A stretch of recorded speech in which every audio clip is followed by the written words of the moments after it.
मेरा नाम डॉक्टर नेहा शर्मा है। हाल ही में पश्चिम बंगाल में आर मेडिकल कॉलेज के अंदर एक ऑन ड्यूटी पीजी रेजिडेंट के साथ बहुत ही ब्रूटल रेप और उसके बाद मर्डर कर दिया गया। और उसके बाद उस इंसिडेंट को छिपाने के लिए उनके पेरेंट्स को सुसाइड का नाम दे करके उन्हें 3 घंटे पहले वेट कराया। उसके बाद जब पोस्टमार्टम हुआ, जब ये मामला आगे आया, तब जा करके उनका पोस्टमार्टम हुआ और फिर उसके बाद उनके फेस पर मल्टीपल स्क्रैचेस, आंखों से, वेजाइना से, हर जगह से ब्लीडिंग हो रही थी। इवन उनके जो लेग्स थे वो 90 डिग्री के एंगल पर थे, विच कांट हैपन जब तक कि पेल्विक गर्डल का फ्रैक्चर नहीं कर दिया जाए। तो उस पूरे इंसिडेंट के अंदर डेफिनेटली एक इंसान से ज़्यादा थे। उनके बॉडी से 150 ml हमें सीमन भी मिला है ऑटोप्सी रिपोर्ट के अकॉर्डिंग। और ये एक इंसान का काम नहीं हो सकता। It was a gang rape and then brutally murdered and she was tortured. उसके बाद गवर्नमेंट इस चीज़ को छिपाने की कोशिश कर रही है और हम चाहते हैं कि उन्हें जस्टिस मिले।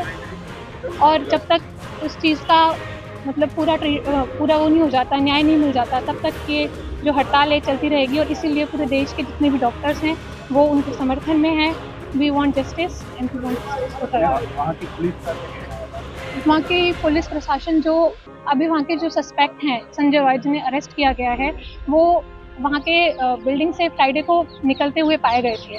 और वहाँ पर एक ब्लूटूथ डिवाइस मिला था जिससे उनका मोबाइल फ़ोन जब उन्हें पकड़ा गया, क्योंकि वो थोड़ा सा संदिग्ध मिल रहे थे, घूम रहे थे, तो उन्हें जब अरेस्ट किया गया तो उससे वो मतलब कनेक्ट हो गया ब्लूटूथ डिवाइस। पर बात यह है कि वो इंसान खुद एक सिविल वॉलंटियर है कैलकाटा पुलिस के, तो उन्हें कभी भी हॉस्पिटल में आने जाने की परमिशन थी। और सबसे बड़ी बात, वो इस तरह की घटिया हरकत करने के बाद में पुलिस प्रशासन का जो शेल्टर होता है वहीं पे जाकर के वो इंसान वहाँ जाकर के सो गया।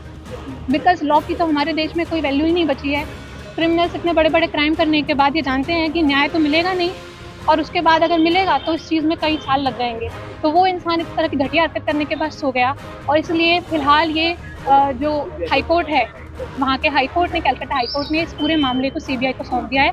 और सबसे बड़ी बात, सीबीआई के वहाँ पर आने से पहले ही पूरी की पूरी बिल्डिंग के अंदर 2 से 3 हज़ार की संख्या में मॉब आकर के इकट्ठी हो गई और उसने वहाँ पे जितने भी एविडेंसेस थे उनको टेम्पर करने के लिए पूरे हॉस्पिटल के अंदर तोड़-फोड़ कर दी। डॉक्टर्स के ऊपर अटैक किया गया और इसलिए वेस्ट बंगाल की पुलिस के फिलहाल कोई उम्मीदें बची नहीं है।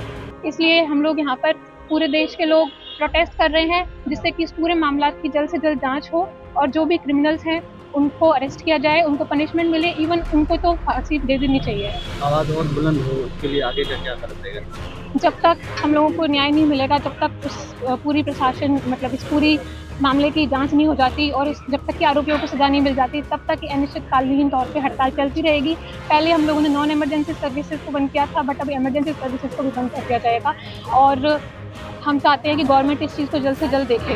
और सबसे बड़ी बात यह हो रहा है कि लोगों को लग रहा है सिर्फ और सिर्फ मेडिकल्स की प्रॉब्लम है। They are not looking it कि ये एक वुमन के साथ गलत हुआ है। इस कंट्री की बहुत ज़्यादा पॉपुलेशन है जो कि वुमन है, बावजूद उसके भी इस चीज़ के ऊपर कोई ध्यान नहीं दे रहे। लोगों को लग रहा है मेडिकल्स की प्रॉब्लम है, उन्होंने हमें अलग कर दिया। They are not looking it कि वुमेन सेफ्टी तो इस देश में बची नहीं है। India is the second country in the world जहाँ पे 75% डॉक्टर्स फेस फिजिकल वायलेंस।